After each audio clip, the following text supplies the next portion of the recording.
Tim penyelidik kemudian mulai menelusuri area sekitar tersebut. Setelah beberapa lama, tubuh dari gadis malang itu pun ditemukan. Namun, dalam kondisi sudah tidak bernyawa. Halo, selamat datang di part 1 Kisah Misteri.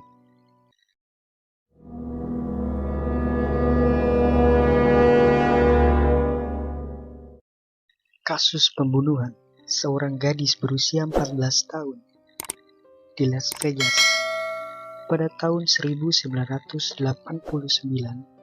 yang jasadnya ditemukan di sekitar rumahnya.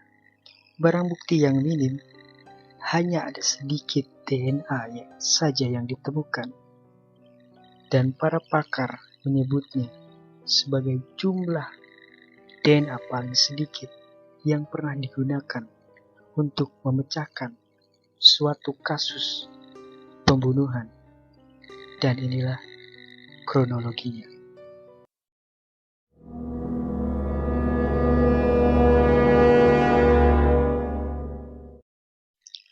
Pada tanggal 1 Juni tahun 1989, Stephanie Isaacson yang masih berusia 14 tahun bangun dari tidur dan bersiap untuk pergi ke sekolahnya. Rumahnya yang terletak di sekitar Nellis Malvern dan Stewart Avenue, Amerika Serikat. Ia pun mulai bersiap untuk berangkat sekolah dan berangkat pada jam 6:30 pagi dan pergi ke sekolahnya ke Eldorado, Las Vegas. Seperti biasa, ia selalu melewati jalan pintas, yaitu jalan berpasir yang sepi. Tapi pada saat itulah hal yang buruk menimpanya. Ia tak sampai ke sekolahnya. Lalu pada sore hari kemudian, ayahnya, Stephanie Isaacson, mengkhawatirkan anaknya yang harusnya pulang dari sekolah pada sore hari itu, tetapi tak kunjung pulang. Ia pun lalu menghubungi pihak sekolah untuk menanyakan keberadaan putrinya, tetapi pihak sekolah mengatakan bahwa Stephanie Isaacson tidak ada di sekolah pada hari itu. Ayahnya juga sempat menelpon teman-temannya Isaacson, namun mereka juga tidak melihat dan tidak bertemu dengan Isaacson pada hari itu. Setelah mendengar hal tersebut, ayahnya menelpon polisi dan melaporkan anaknya yang hilang. Pencarian pun dimulai. Kepolisian melakukan pencarian melalui pencarian udara dan darat.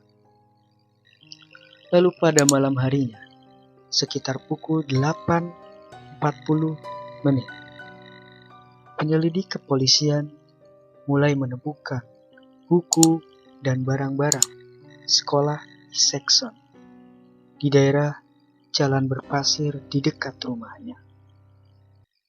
Tim penyelidik kemudian mulai menelusuri area sekitar tersebut. Setelah beberapa lama, tubuh dari gadis malang itu pun ditemukan. Namun, dalam kondisi sudah tidak bernyawa. Tubuh Isaacson ditemukan sekitar 25 meter dari jalan yang ia sering lalui untuk pergi ke sekolahnya. Dari hasil otopsi, polisi menemukan bahwa Isaacson meninggal karena diserang dan dicekik. Pada tubuhnya pun ditemukan luka memar akibat benda tumpul, dan ia pun mengalami kekerasan seksual. Sadis.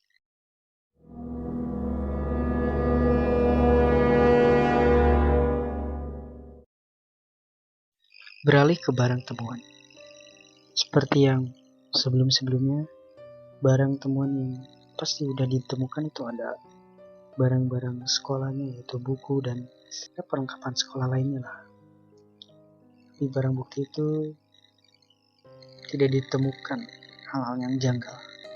Kemudian ada satu barang bukti yang bisa dikaitkan kuat dengan pelakunya, yaitu ditemukannya air mani tersangka di baju Saxon.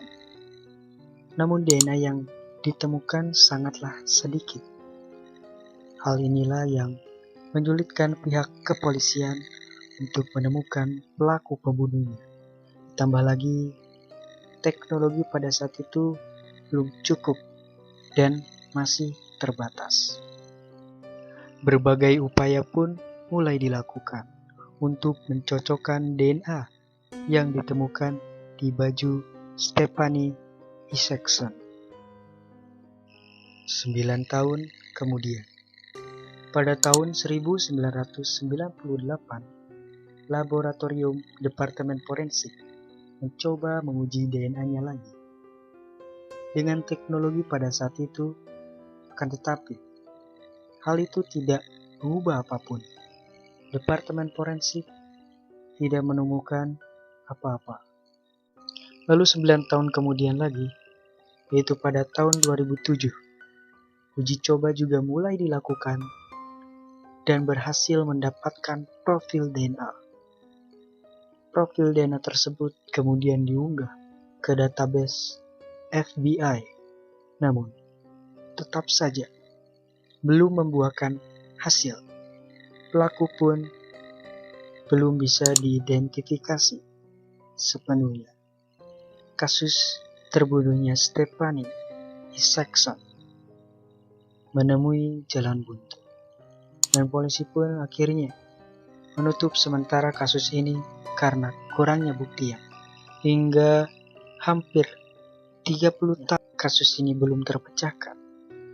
Lalu pada bulan September tahun 2020, laboratorium Outram di Lubbock, Texas menawarkan kembali untuk memproses kasus Isaacson ini.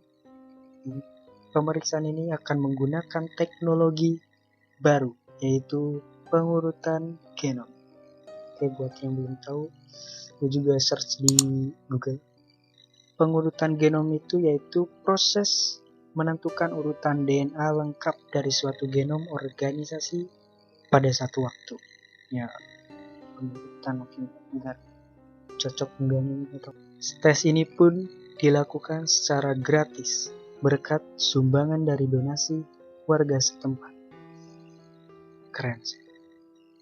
Lalu pada awal bulan tahun 2001 atau bulan Januari, pemeriksaan pun dimulai lagi. Polisi pun mengirimkan DNA yang tersisa dari kasus Isaacson. Akhirnya pada bulan Juli tahun 2001, Departemen Kepolisian mengumumkan telah mengidentifikasi tersangka pembunuhan Stephanie Isaacson menggunakan teknologi tersebut. Penemuan ini menjadi rekor baru, yaitu jumlah DNA paling sedikit untuk memecahkan kasus pembunuhan. Nah, berarti tahun demi tahun udah berlalu, mungkin perkembangan zaman dan teknologi semakin maju, jadi ya akhirnya dengan teknologi terbaru semuanya terpecahkan. Akhirnya polisi pun mulai mengidentifikasi tersangka tersebut dan menemukan hasilnya. Itu adalah pria yang bernama Darren Roy Merchant. Tapi pelakunya tidak pernah dipenjara. Kenapa? Karena pelakunya sudah terlanjur bunuh diri pada tahun 1995. pada usia 29 tahun. Dan 3 tahun sebelum kasus Isaacson ada, itu pada tahun 1966, Merchant ini pun sudah dikenal di wilayah Las Vegas atas tindakan kriminalnya, dan dia pun sudah ditangkap karena sudah melakukan tindakan kriminal di daerah tersebut. Pada saat itu ia berumur 20 tahun dan didakwa telah mencekik Nanette Vandenberg yang berusia 24 tahun di rumahnya. Tapi kasus si Nanette Vandenberg ini juga sama kayak si Saxon, jadi kasusnya belum terpecahkan pada saat itu karena kurangnya bukti. Setelah kasusnya Saxon ini terbongkar, jadi polisi pun mencoba mencocokkan DNA yang ada di kasus Saxon dan kasusnya si Nanette ini, dan menemukan DNA yang cocok. Si Merchant ini pelakunya dari 2 kasus pembunuhan ini, dan dua-duanya mati dicekik.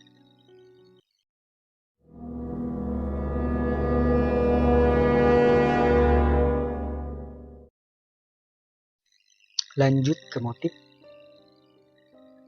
gue agak menemukan apa motif dari si Merchant ini, tapi dari yang gue baca ternyata tidak ada motif yang ditemukan karena Saxon pun dan si Merchant ini tidak saling kenal. Juga Merchant ini membunuh secara acak dan tidak ada motif yang pasti. Dan itulah kasus pembunuhan 32 tahun tanpa kejelasan dan baru diselesaikan pada tahun ini. Teknologi yang berkembang tentunya akan memudahkan kita dalam berbagai hal. Tak lepas dari kasus pembunuhan ini, teknologilah yang berperan penting untuk menemukan siapa dalangnya balik kejahatan ini.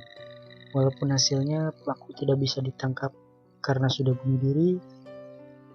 Gimana menurut kalian? Tulis di kolom komentar. Lalu pada sore harinya, ayahnya mengkhawatirkan. Lalu pada sore hari kemudian, ayahnya, Stephanie,